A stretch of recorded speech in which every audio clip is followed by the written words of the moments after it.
Fast 3 Minuten lang wurden die riesigen Reklametafeln am New Yorker Times Square gehackt. Haben da etwa russische Cyberkriminelle zugeschlagen? Nein, diesmal ist es das Werk von Ryoji Ikeda, einem japanischen Künstler, der am liebsten Ton- und Bildstörungen produziert. Das Scheinwerferlicht überlässt der Japaner seinem Publikum, denn er ist sehr kamerascheu. Fernsehinterviews mit Ryoji sind etwa so selten wie bequeme Skischuhe. Obwohl er weltbekannt ist, bleibt der 52-Jährige fast unsichtbar und offenbart nicht viel von sich. Unter der Bedingung, dass wir sein Gesicht nicht zeigen, erklärt er sich bereit, uns Fragen zu beantworten. Das Tracks-Team trifft ihn in der Pariser Galerie Almin Resch. Warum so schüchtern, Ryoji? Hast du was zu verbergen?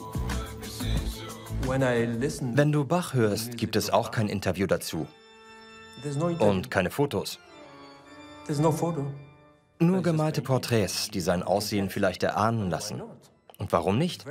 Es ist ganz einfach so. Natürlich gibt es viele Geschichten und Anekdoten über Bach.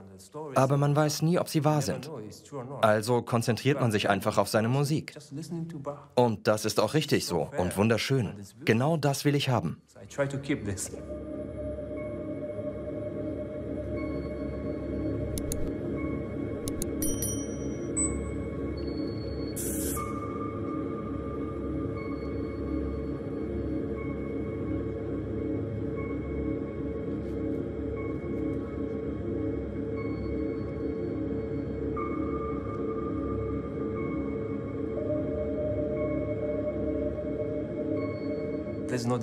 Es gibt keinen Unterschied zwischen der visuellen Komponente und der akustischen.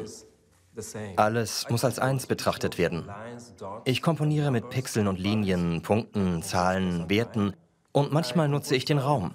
Natürlich mache ich auch Klänge zur Musik, aber nicht nur.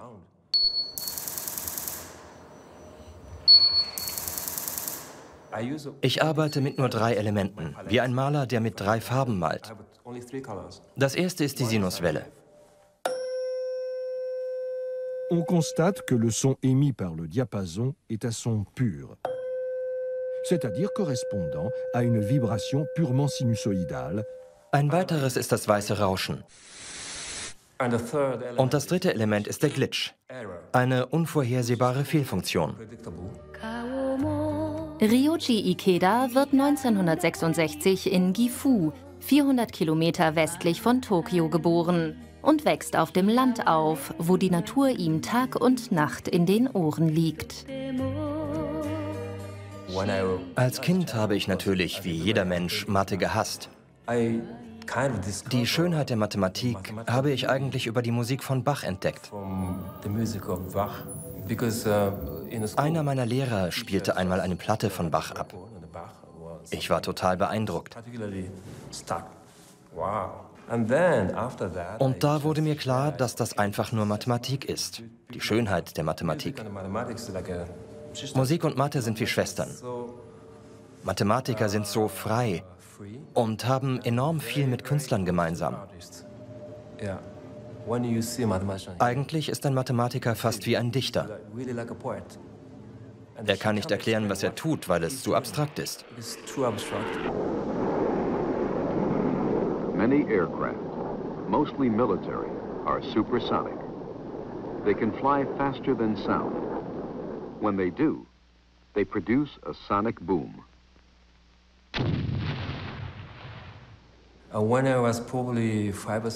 Als ich 5 oder 6 war, nahm mein Vater mich zu einer Flugshow mit. Und das war mein erstes akustisches Aha-Erlebnis.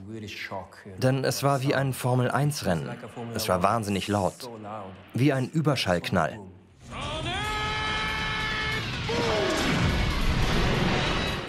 Eine abrupte und extrem körperliche Erfahrung. Ein unvergleichliches Erlebnis. Es macht dir Angst und ist alles andere als schön, aber wahnsinnig intensiv. Ryoji Ikedas Schicksal nimmt seinen Lauf, als er nach Kyoto zieht und dort als DJ anfängt. 1994 arbeitete er mit Dumb-Type, einem 15-köpfigen Experimentaltheaterkollektiv, das bekannt ist für seine Mischung aus Tanz, Performance und neuen Technologien. Kyoto ist so etwas wie ein Mekka der Linken. Die 68er-Bewegung schuf eine enge Verbindung zwischen Paris und Kyoto. Total verrückt. Aber bis heute hat die Kommunistische Partei in Kyoto einen unglaublich großen Zulauf. Unfassbar. Dumtype ist aus genau diesem Phänomen entstanden. Da sie von Intellektuellen umgeben waren, wurden sie zu Anti-Intellektuellen, sind aber trotzdem immer noch Intellektuelle. Bei Dumtype ist Ryoji zwar für die Musik zuständig, aber nicht nur. Auch an den visuellen Konzepten des Kollektivs arbeitet er mit.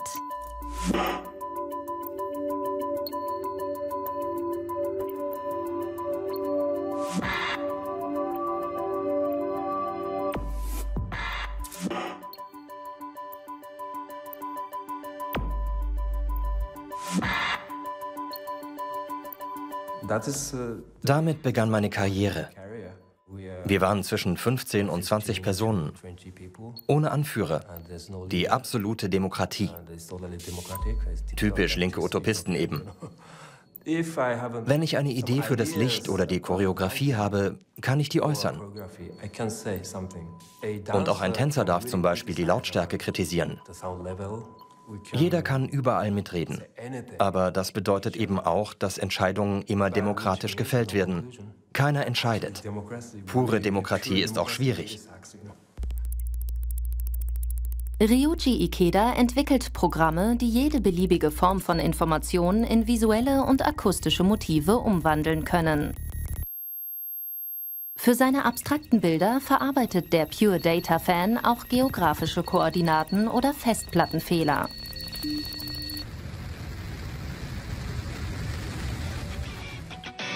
(2017) bereitet Ryuji seine Testpatterns, die einst die Leuchttafeln des Times Square zierten, für das Pariser Festival d'Automne neu auf. Dieses Mal ist sein Werk in der Horizontalen zu sehen und erfreut die Besucher mit seinem vom Ton dirigierten Barcode-Ballett.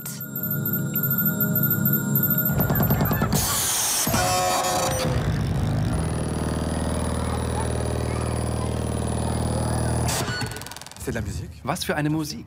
Ich habe sogar dazu getanzt. Naja, die Musik ist sehr abstrakt. Das erinnert mich an Diskos.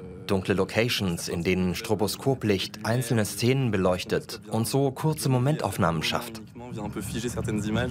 Vielleicht kommen wir am Wochenende und rauchen vorher was. Für sein Werk Spectra, das er 2014 in London ausstellt, schießt Ryuji mit 49 Strahlern einen Lichtkegel 15 Kilometer weit in den Himmel. Daraufhin laufen die Leitungen der Polizei heiß, weil besorgte Bürger glauben, es seien UFOs. In seinem Werk namens A dirigiert Ryuji Ikeda ein Autoorchester.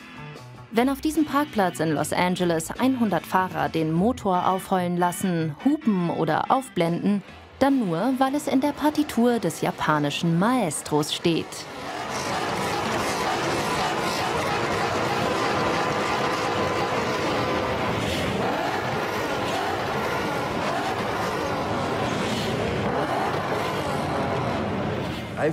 Ich finde ja, ich mache total klassische Sachen.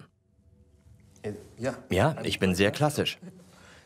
Ich halte mich streng an mathematische und musikalische Gesetze. Ich möchte ihre Struktur herausarbeiten, sie verdichten und verfeinern. Doch was macht Musik zu Musik? Ich rege mein Publikum zum Nachdenken an. Ist das Musik oder nicht? Voilà, David, génial.